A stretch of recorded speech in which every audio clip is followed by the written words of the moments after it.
Hello chaps and chapettes. Now today we're going to be doing an introduction to circuits. The first thing you need to know is what a circuit diagram actually is.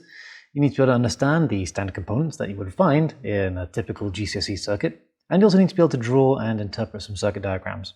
The challenge today is to try and draw a useful circuit, and if you can let me know what you drew, put it down in the comment section below and I'll find it out when I see it. So, first of all, we need to figure out what makes a circuit diagram actually work. And the first thing we need to do is make sure that our circuits are complete. And that means that when we draw it, we need to have no disconnects in our lines at all. Otherwise, electricity won't flow through these things and the circuit simply won't work. Now, rather than tell you this, I'm actually going to show you at the back of my classroom. Before we go though, make sure you hit the like button for the YouTube algorithm and then come and join me in the back. Right, so this rather strange setup is going to be our first circuit. And as you can see, it's not working, and the answer for why it's not working is fairly obvious, isn't it? I mean, it's not actually connected up. So for a working circuit, we need to have everything connected up. So there we go, and there, and then that should now work.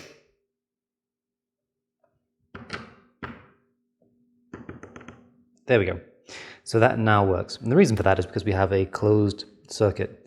If you have a gap anywhere in your circuit, it is now open and the electrons and the current have no path to take, so they won't actually flow. Now if you've got a big enough potential difference, you could actually get some sparking going across from like there to there. But with most of the circuits you do using GCSE, that's not going to happen. So you need to make sure that your circuit is fully connected and that the electrons have a good path to follow. And that's pretty much it.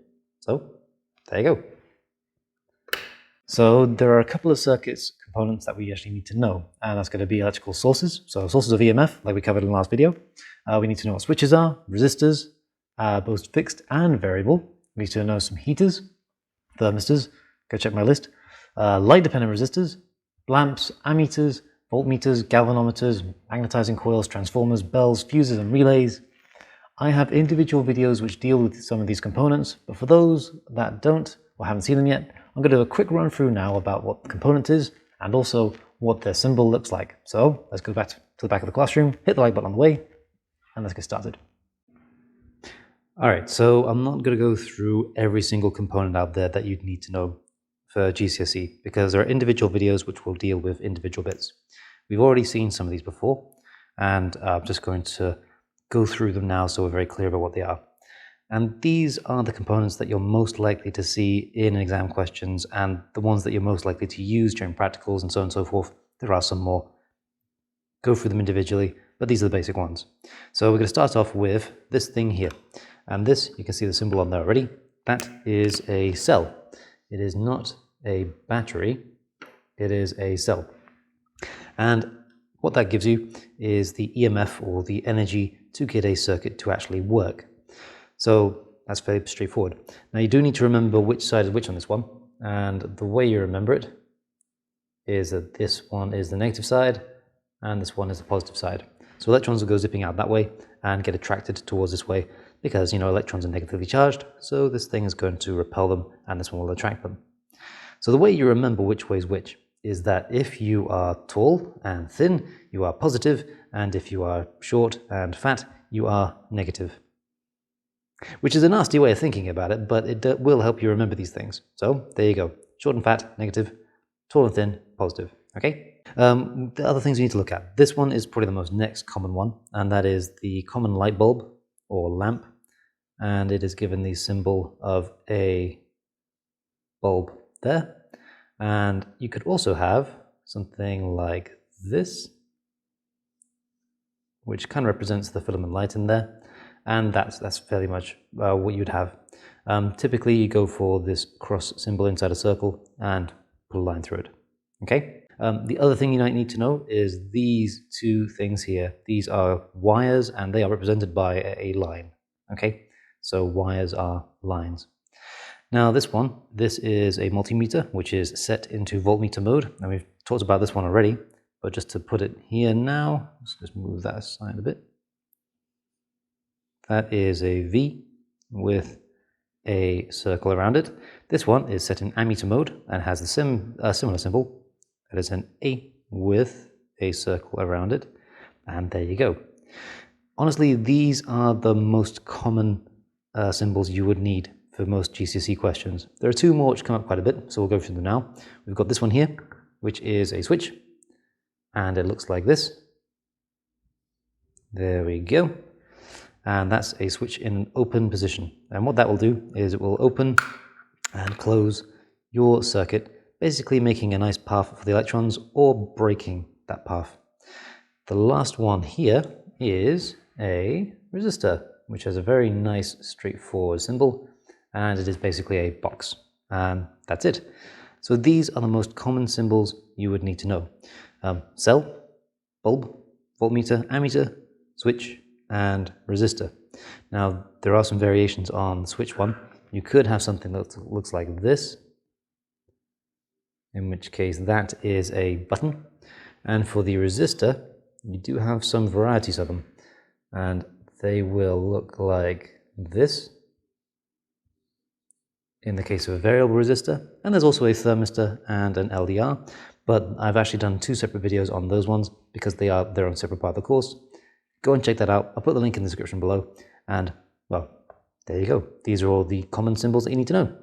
So those are the various components that you would need for an electrical circuit. Now, it's not enough just to know what the components are, and although you do sometimes get questions like that asking, what is this component? You'd be very lucky if you did, though. What you need to know is how to put these things together. And what we'll do now is draw out a circuit so that you know how to produce these things for GCSE exams. So, to the back of the classroom again, and let's get going. So, the last thing we need to know is actually how to draw these circuit diagrams. And the first thing you need to do is draw your components in. And if I were you, I would draw the components in first and then do the wires later. That way you're unlikely to make any mistakes. If you start doing the wires, then you can run into trouble very quickly. And I'll show you exactly how that can happen and why you can lose marks in a second. But first of all, let's put in our components. We've got a light bulb there. There we go. And we've got a cell there. We might as well keep the right angle. So those are our two components. Now we do have two wires which connect these things up, and we're just going to put those in a nice little box like so, and there you go. That is how you draw a circuit diagram. You've done some of these before already, but this is just making sure you understand the rules of these things. Now, a couple of mistakes that can happen with this one. If you do not quite get up to your components with the wires, then that is going to be a lost mark at GCSE. The reason for that is because this is no longer a closed circuit. You've got a gap there, which means that the electrons cannot pass through into the light bulb, and so on and so forth, which means that that's no longer a working circuit. So, lost marks there. The other common mistake, and this is what can happen if you decide to do your wires first before putting in components. So if I was to do that first, let's just start off with the cell and then do the box to put our circuit on. Now, what you might be tempted to do is just put the light bulb directly there, and that is going to be wrong.